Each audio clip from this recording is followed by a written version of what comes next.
Hey, good morning. It's Mark, Alpha Alpha 3 Kilo, field day weekend. Since many clubs have decided, due to the COVID-19 pandemic, to avoid having gatherings for field day, and additionally some of their locations have not permitted gatherings, my club has decided, yes, we will do a field day entry, but we'll follow the distributed rules that basically the ARRL is allowing this year. So members of clubs can submit their score listing the club. I should say they could submit their score individually listing the club, and it will be aggregated towards the club. This is actually done for the quite a few major contests, including CQ Worldwide and ARRL DX. So operating field day from home, or even more preferably from a campsite somewhere, has been on my list of things to do for years. I have not had a chance to do so. So this is now a perfect opportunity. Good. Give myself a little tuft of hair with my sunglasses there. Oh, this looks even worse. Who said ham radio can't have some giggles in it? So I have been busy setting up around the house. I was going to operate in the camper, but the weather is calling for thunderstorms and such this weekend, and I don't want to find myself, having to run through the pouring rain to get back into the house if I need so. So I intend to operate from the family room. I'm sorry, not the family room, the sunroom on the back of the house. Pull my station apart down the basement and bring the Elecraft K3 up, which has a far better receiver than the ICOM 706 Mark II-G that I usually use when operating POTA activations. So, since we're not allowed to use pre-existing station equipment, or I should say station installations, last night I threw some ropes up over the trees so I get a dipole up and my DXtreme 33-foot sloper up. Fortunately, one of the ropes pulled through the branches, so I had to redo that. Temperatures are in the 70s or so, but the humidity has got to be about 1,000%. I am just sweating, and I am not really exerting myself, hence the towel that you're going to see me with lovely flowers on it. So I put a Alpha Delta DXCC dipole up in the air. It's been repaired a few times. Hopefully you can see it across the sky there. Where is it? I might have to get a better shot of that later. So that's between two trees here. There's my normal vertical I use for 40 and 80, but I'm not using that. I set up the DXtreme sloper. Here is that one. And then that wire is just going up into the tree there. So this was the easier of the two to set up. And we're going to be operating in the sunroom over there. So the other part of it is power. I'm not going to be operating off of commercial mains. So I have pulled out my little Harbor Freight 2-stroke generator. You can get these on sale for barely $100. They are not the best things in the world for a generator, but when you need under a kilowatt of power, they do work. Everybody says don't connect sensitive electronics to it. I've never seen a definition of sensitive electronics. I am an engineer, an electrical engineer, though I specialize in embedded systems. There we go, back to me. I'm running the output of this generator through a switching power supply. Those things will just gobble up anything you give them. So I'll have clean DC power for the station. And the computer has a switching power supply. The monitors have switching power supplies for them. So I will not have any trouble. Maybe the only real trouble you have with this generator is you really need to get 200 or so watts on it continuously to have it run really stable on you. So I do intend to hook up a fan and even a incandescent light bulb just to pull a little bit extra power out of the generator. It will increase the fuel consumption, but it'll give me a much more stable runtime. As a test, since I really haven't used this generator a lot lately, I needed to pressure wash the cars, and so rather than plugging the pressure washer, which is electric, into the house, I ran the generator, and it handled that pressure washer just fine. It did, you hear it, kick up its RPM and such as the load increased, but probably not really kick up the RPM, but kick up how hard it was working. The RPM has to stay pretty constant to give you a 60 hertz output. And away we go. So once I get the station set up inside, I'll give you a little tour of that, and I'll also have some video of me operating field day from home. This is Alpha 3 Kilo. Catch you in a bit. Okay, getting a little zoomed in shot of the dipole running between the tree over there. The amount of backlighting from the sky is not helping this. And running over to the tree over there. There we go. So just the coax dropped down. I ran the coax up. Let me see if I can get it. There we go. And it's actually just riding on top of the gutter there, so this way anybody coming in and out of the house through the back will not find themselves tripping over the coax coming in and out. So not a big deal, just a tad bit of safety. And I'm also going to check about grounding the generator again, just to be on the safe side, though that entire system will be floating, not connected to house power. Catch you later. Another thing I didn't mention about the generator is I grabbed quite a few of my trash cans, yard waste cans, put them around the generator to hopefully shield its noise from the neighbors tonight. I do not know how late I'm operating. This is a single person operation. My son might stop by and help me a bit, but we shall see. He works night shift, so he sleeps during the day. The other sides here on the patio are blocked by the house. These generators are not too loud, but they're probably really on par with the Honda inverted generator. But nonetheless, it is noise. It is a bit of a whiny noise being a 2-cycle engine. So we shall see. Well, everybody, finally have the station set up and ready to go here. Let me flip the camera around and let you get a shot at it. So I pulled my Elecraft K3 that's been upgraded to K3S standards out of the basement shack, I should say, along with the P3. I have that set up and to go. The front adapter is just so I can use a foot switch. I'm using a Yamaha CM400 or CM500 headset mic. It's a little bit lighter than my Heil Pro set that I usually use for contesting, which has dual elements in it for rag chewing and contesting. I am operating in the sunroom, as you can tell. It is warm out here. I got as many windows open as I can, except for the windows to the patio where the generator is, to cut down the noise. N1MM is the logging program that is interfaced to the radio. I also have wave files set up so I can call CQ, answer with my exchange, my call sign and such, save the throat a little bit. The P3 also is displaying on the monitor here, so I have a lot better ability to see what's going on the band. It's actually 2:30 right now, just after the start of field day. By the time I got everything finished setting up, got myself a shower, and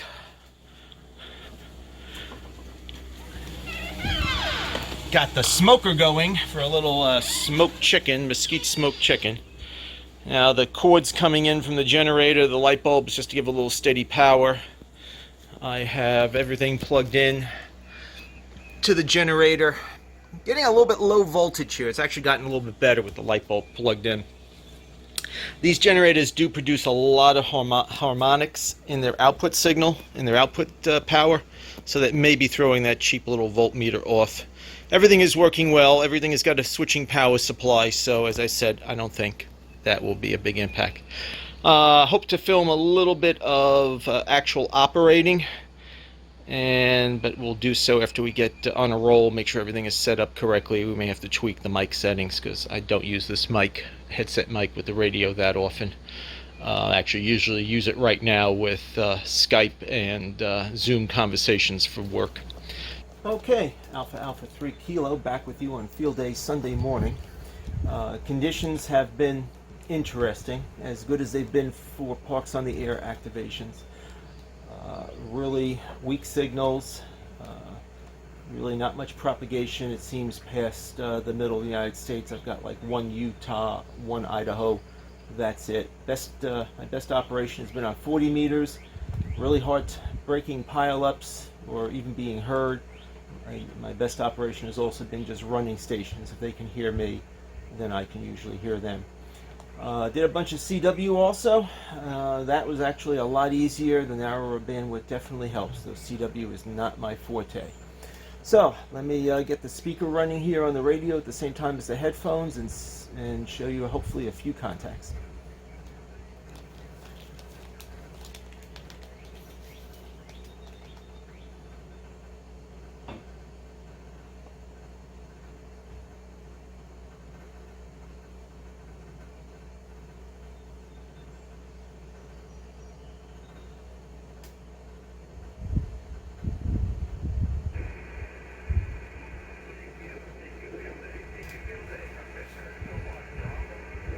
And I've already worked Victor Echo 1 Baker Sugar Delta.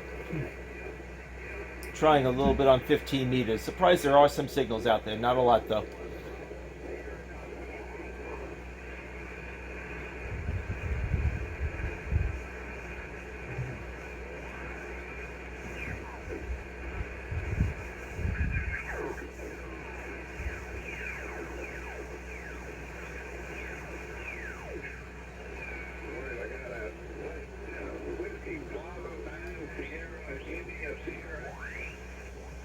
Worked him already.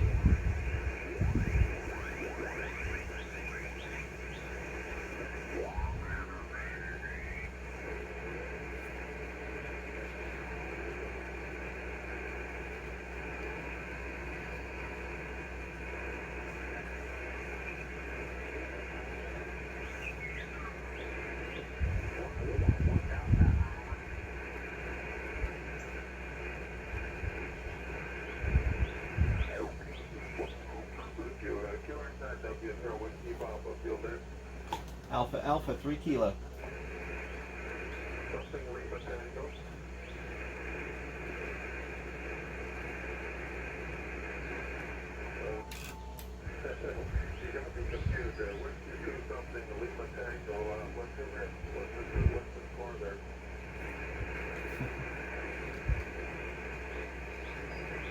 Okay, there we got squared away. Whiskey 2 Delta Lima Tango, Eastern PA. Thank you very much. 200 WSR Whiskey Papa, field in. Alpha Alpha 3 Kilo. Alpha Alpha 3 Kilo. Alpha Alpha 3 Kilo, 1 Delta Iowa. Roger. 1 Bravo, Eastern Pennsylvania. EPA, thank you. 200 WSR Whiskey Papa.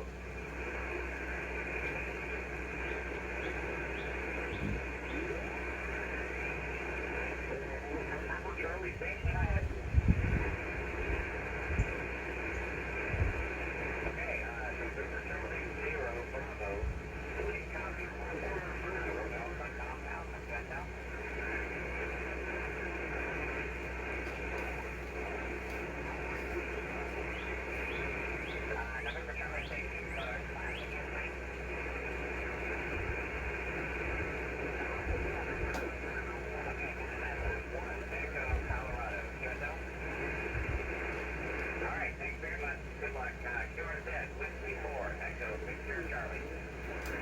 Alpha Alpha 3 Kilo. Alpha Alpha 3 Kilo. Alpha Alpha 3 Kilo. Okay, Alpha Alpha 3 Kilo. Please copy 1 Alpha Georgia, 1 Alpha Golf Alpha. Good enough? Roger. 1 Bravo, Eastern Pennsylvania. 1 Bravo, Eastern Pennsylvania.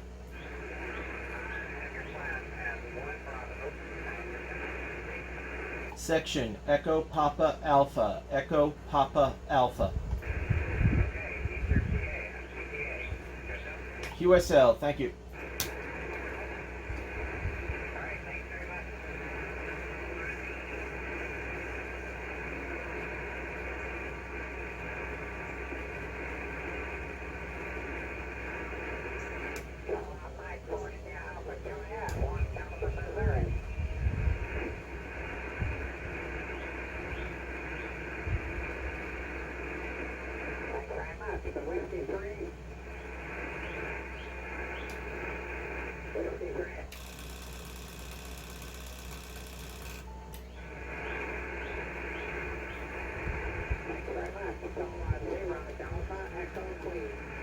Alpha Alpha 3 Kilo.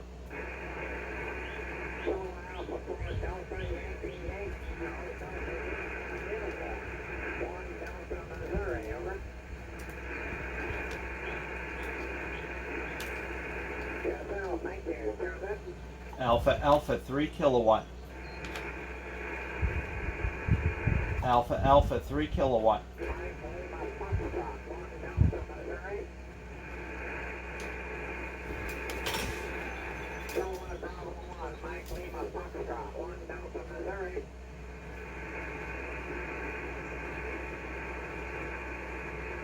Mike Lima Papa, okay, 1 Delta Missouri, over.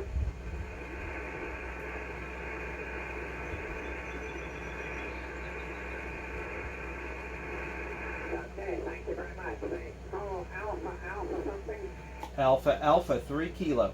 Alpha Alpha 3 kilowatt, 1 Delta Missouri. Roger, 1 Bravo, Eastern Pennsylvania. QSL. Thanks very much. Kilowatt 0, Delta Echo, please. Delay. Okay, and that's pretty much the band. You know, I'm lucky if I can work them by calling them. As I said, I've had best luck by running stations. CW has been overall much more productive when I do it, though I'm not the best at it. Well, Field Day 2020, the year of COVID-19, has come and gone. As you can see, I've already packed up my K3 and such and put it back together in the basement shack. Decided to pull out my ICOM 706 and the new MFJ IntelliTuner, the MFJ 939. I wanted to try that with the temporary antennas I put up, some of which I will be using with PODA, Parks on the Air activations. And overall, I'm going to say I'm quite impressed with its operation. I may do a little review of it later on in another video. But the end results of Field Day are I made about 250 cues, about 2/3 of them phone, 1/3 of them on CW. I found it very difficult to get phone contacts. There were just so many strong home stations on the air, just overpowered, stations, even running 100 watts, but were just improvised antennas. So when I could get an open frequency and run, I had much better success. I had a great run to start out on 40 meters until the broadcast station took me out. When I moved on to searching and pouncing, CW was far more effective. It rarely took more than 1 or 2 calls to break a pile up or just get into the other station's log. But still, it was a lot of fun. It was a lot of good practice. Something I've been wanting to do is operate Field Day from home and just throw up antennas and such, and that I did. So now I'm just seeing what I can chase for Parks on the Air and back to normal operating and trying to get out into the field as much as I can for Parks on the Air or other operating when I'm camping and such. The Parks on the Air program has given me a good reason to get my station going in the field, either straight from my truck with a screwdriver antenna or from a park bench, picnic table, something like that. To all 73, stay safe. 2020 has been, like looking both ways before you cross the street and then getting hit by an airplane. And oh my God, the Stay Puft Marshmallow Man is coming! That's what kind of year it's been. 73 all.